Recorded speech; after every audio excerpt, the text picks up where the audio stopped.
غلام رسول غلام رسول غلام رسول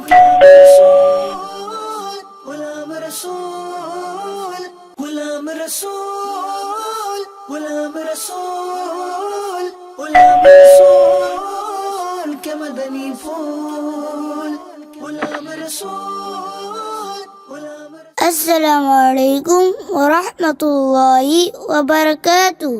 وعلیکم السلام ورحمۃ اللہ وبرکاتہ. فیضان بھائی، آج آپ بدلے بدلے نظر آ رہے ہیں.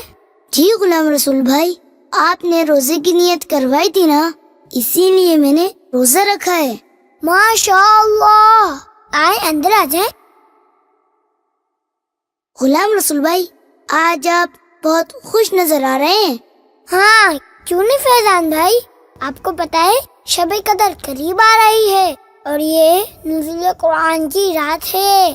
اسی رات اللہ تعالیٰ نے ہمیں قرآن پاک عطا فرمایا. اچھا، ماشاء اللہ، اسے نزول قرآن کی رات کہتے ہیں. ارے رکیے بھائی، کیا آپ کا وضو ہے؟ نہیں تو. قرآن پاک کو بغیر وضو چھونا حرام ہے، اور مدنی منوں کو بھی چاہیے کہ وضو کر کے ہی قرآن پاک کو چھوئیں تاکہ ابھی سے ان کی عادت بنے. اچھا، وہ کیوں؟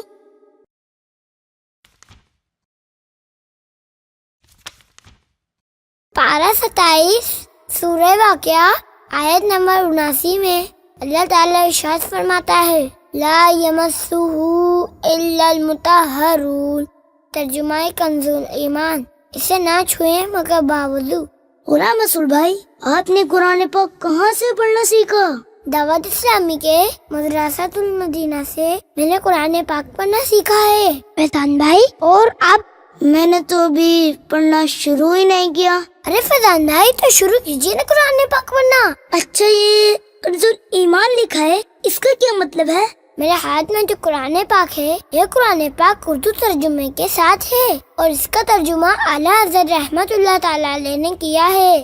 میں بھی آج ابو سے کہوں گا مجھے قرآن شریف لا دیں تاکہ میں بھی مدرسۃ المدینہ میں جا کر پڑھنا شروع کر دوں.